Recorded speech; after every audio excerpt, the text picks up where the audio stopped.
வணக்கம். பாகிஸ்தான் அரசியலில் ஒரு பெரும் அதிர்வலையை ஏற்படுத்தியுள்ளது முன்னாள் பாதுகாப்புத்துறை அமைச்சர் கவாஜா ஆசிப்பின் ஒரு அதிரடி பேச்சு. அமெரிக்கா குறித்து அவர் நாடாளுமன்றத்தில் வெளியிட்ட கருத்து இப்போது உலக நாடுகளின் கவனத்தை ஈர்த்துள்ளது. கவாஜா ஆசிப் பாகிஸ்தான் முஸ்லீம் லீக் நவாஸ் கட்சியின் மூத்த தலைவர்களில் ஒருவர்.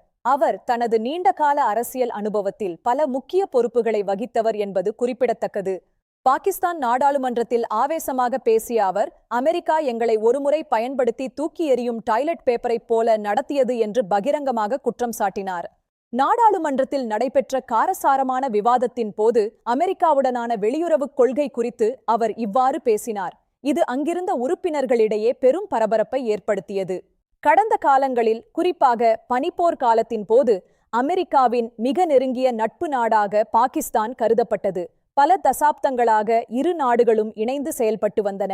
சோவியத் ஆப்கானிய போரின் போது அமெரிக்காவிற்கு தேவையான அனைத்து உதவிகளையும் பாகிஸ்தான் வழங்கியது. இது அந்த காலகட்டத்தில் ஒரு மிக முக்கியமான கூட்டணியாக இருந்தது.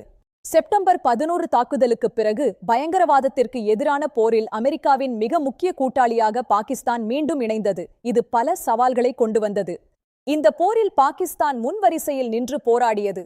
இதற்காக ஆயிரக்கணக்கான உயிர்களையும் பில்லியன் கணக்கான டாலர்களையும் பாகிஸ்தான் இழந்துள்ளது. பயங்கரவாதத்திற்கு எதிரான போரில் 80,000க்கும் மேற்பட்ட பாகிஸ்தானியர்கள் உயிரிழந்துள்ளனர்.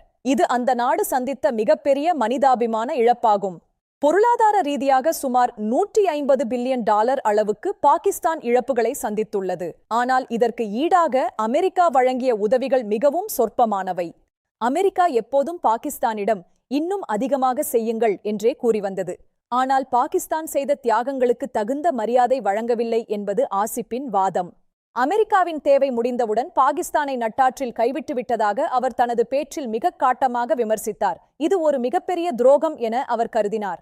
இந்த டாய்லெட் பேப்பர் ஒப்பீடு என்பது ஒரு நாட்டின் கௌரவத்தை அமெரிக்கா எவ்வாறு மதிக்கவில்லை என்பதை காட்டும் ஒரு உருவகமாகும். இது பாகிஸ்தான் மக்களின் வலியை பிரதிபலிக்கிறது. அவர் இந்த கருத்தை கூறியபோது நாடாளுமன்றத்தில் இருந்த பல உறுப்பினர்கள் மேஜையை தட்டி தங்களது ஆதரவை தெரிவித்தனர். இது ஒரு ஒருமித்த கருத்தாக அங்கு பார்க்கப்பட்டது.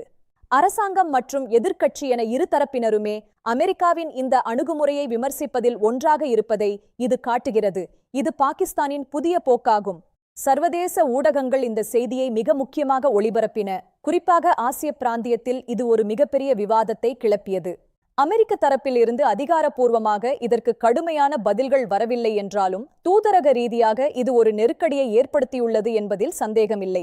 தற்போது பாகிஸ்தான் தனது வெளியுறவுக் கொள்கையை மாற்றி வருகிறது. சீனாவுடன் மிக நெருக்கமான பொருளாதார மற்றும் இராணுவ உறவுகளை அது வளர்த்து வருகிறது. சீனா பாகிஸ்தான் பொருளாதார வழித்தடம் என்பது பாகிஸ்தானுக்கு ஒரு புதிய நம்பிக்கையை அளித்துள்ளது. இது அமெரிக்காவின் மேலாதிக்கத்திற்கு ஒரு மாற்றாக பார்க்கப்படுகிறது. இனிவரும் காலங்களில் எந்த ஒரு வல்லரசுக்கும் பாகிஸ்தான் அடிபணியாது என்றும் நாட்டின் சுயமரியாதையே முக்கியம் என்றும் கவாஜா ஆசிப் ஆணித்தரமாக கூறினார். பாகிஸ்தான் இளைஞர்களிடையே இந்த பேச்சு ஒரு புதிய விழிப்புணர்வை ஏற்படுத்தியுள்ளது.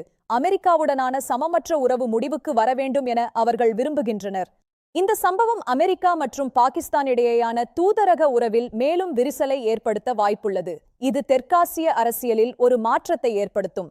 கவாஜா ஆசிப்பின் இந்த டாய்லெட் பேப்பர் ஒப்பீடு சர்வதேச அரசியலில் ஒரு புயலை கிளப்பியுள்ளது. இது ஒரு தார்மீக கோபத்தின் வெளிப்பாடாகவே பார்க்கப்படுகிறது. இதுபோன்ற மேலும் பல முக்கிய செய்திகளுக்கு எங்களது அலைவரிசையுடன் இணைந்திருங்கள். நன்றி, வணக்கம்.